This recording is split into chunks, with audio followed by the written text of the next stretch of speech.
বাংলাদেশ বেতার রাজশাহী। কয়েক সেকেন্ডের মধ্যে শুনতে পাবেন স্থানীয় বাংলা সংবাদ। আসসালামু আলাইকুম। বাংলাদেশ বেতার রাজশাহী, স্থানীয় সংবাদ পড়ছি মাসুম আক্তারুজ্জামান অনিক। যথাযোগ্য মর্যাদা, ধর্মীয় ভাবগাম্ভীর্য এবং ত্যাগের মহিমায় রাজধানী সহ সারা দেশে গতকাল ঈদ উল আজহা উদযাপিত হয়েছে। মুসলিম উম্মার দ্বিতীয় বৃহত্তম উৎসব হচ্ছে ঈদ উল আজহা, যা কুরবানির ঈদ হিসেবেও সমাদৃত।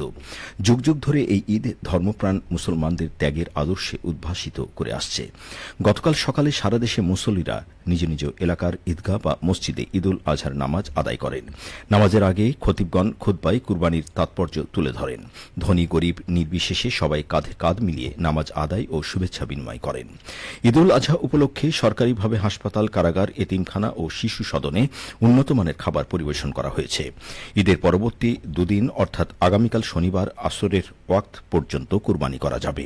কুরবানির পশুর মাংসের 3 ভাগের 1 ভাগ গরিব মিসকিনদের মাঝে, 1 ভাগ আত্মীয় স্বজনদের মাঝে বিতরণ করতে এবং 1 ভাগ নিজের জন্য রাখা যায়।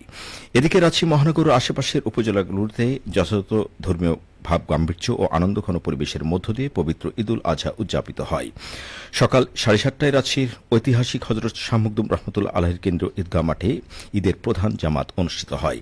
জামাতে অংশ নেওয়া মুসল্লিরা ঈদের 2 রাকাত ওয়াজিব নামাজ আদায় শেষে দেশ ও জাতির শান্তি, সমৃদ্ধি এবং মুসলিম উম্মার কল্যাণ কামনা করে বিশেষ মোনাজাত করেন। রাজশাহী মহানগরীতে কোরবানির বর্জ্য নির্ধারিত সময়ের আগেই অপসারণ করেছে রাজশাহী সিটি কর্পোরেশন রাশিক। পবিত্র ঈদ উল আজহার দিন দ্রুততম সময়ের মধ্যে কোরবানির বর্জ্য অপসারণ করে নগরী পরিচ্ছন্ন রাখার ঘোষণা দিয়েছিলেন রাশিক প্রশাসক মোহাম্মদ মাহফুজুর রহমান রিটন। প্রধানমন্ত্রী তারেক রহমানের অনুশাসন এবং পূর্ব ঘোষিত প্রতিশ্রুতি বাস্তবায়নে ঈদের দিনেই মাঠে নামে প্রশাসক মাহফুজুর রহমান রিটন। রাশিক প্রশাসকের ঘোষণা ছিল 6 থেকে 8 ঘণ্টার মধ্যে পরিচ্ছন্ন হবে রাজশাহী।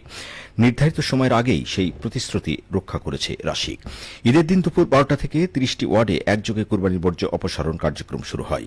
প্রথমেই দুপুরে ওয়ার্ড পর্যায়ে এবং বিকেলে বোলনপুর এসটিএস, রুয়েট সংলগ্ন এসটিএস, রাবি এসটিএস সহ বিভিন্ন স্থানে বর্জ্য অপসারণ কার্যক্রম পরিদর্শন করেন রাশিক প্রশাসক। রাশিক প্রশাসকের গতিশীল নেতৃত্বে 1270 জন পরিচ্ছন্ন কর্মীর নিরলস প্রচেষ্টায় নগরীর প্রতিটি ওয়ার্ডে দ্রুততার সঙ্গে বর্জ্য অপসারণ কার্যক্রম পরিচালিত হয়। নগরীকে দুর্গন্ধমুক্ত ও স্বাস্থ্যসম্মত রাখতে কোরবানির বর্জ্য অপসারণের পাশাপাশি পর্যাপ্ত পরিমাণ ব্লিচিং পাউডার ও জীবাণুনাশক ছিটানো হয়। এ কাজে প্রয়োজনীয় যানবাহন, সরঞ্জাম ও জনবল সার্বক্ষণিকভাবে নিয়োজিত ছিল। এ অর্জনে নগরবাসী, পরিচ্ছন্ন কর্মী ও সংশ্লিষ্ট সকলকে আন্তরিক ধন্যবাদ জানিয়েছেন রাশিক প্রশাসক মোহাম্মদ মাহফুজুর রহমান রিটন।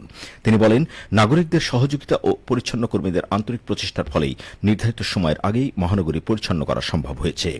এদিকে দেশের দ্বিতীয় বৃহত্তম চামড়া বাজার নাটোরের চক বৈদ্যনাথ চামড়া আড়তের বর্জ্য অপসারণ কার্যক্রম শুরু হয়েছে। নাটোর পৌরসভা পরিচালিত বর্জ্য অপসারণ কার্যক্রম চলবে আগামী 2 মাস পর্যন্ত।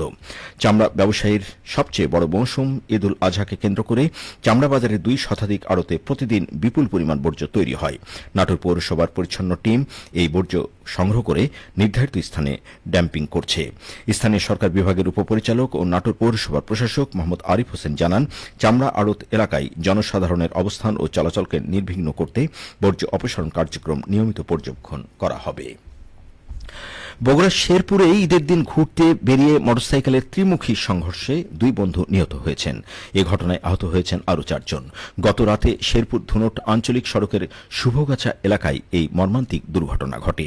পুলিশ ও স্থানীয় সূত্রে জানা যায়, ঈদের আনন্দ উদযাপন করতে একদল বন্ধু মিলে মোটরসাইকেল নিয়ে ধুনটের দিকে যাচ্ছিলেন।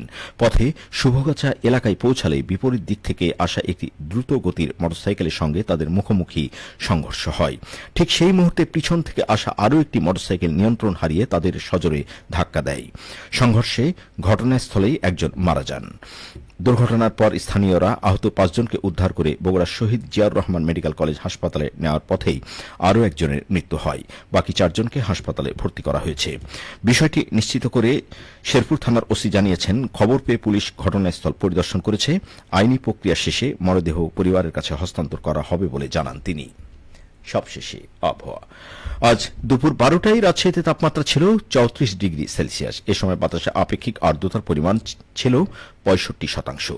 রাজশাহী পার্শ্ববর্তী এলাকায় আজ সূর্যাস্ত সন্ধে 6টা 48 মিনিটে। সংবাদ শেষ হল। আমাদের পরবর্তী সংবাদ দুপুর 2টা 5 মিনিটে।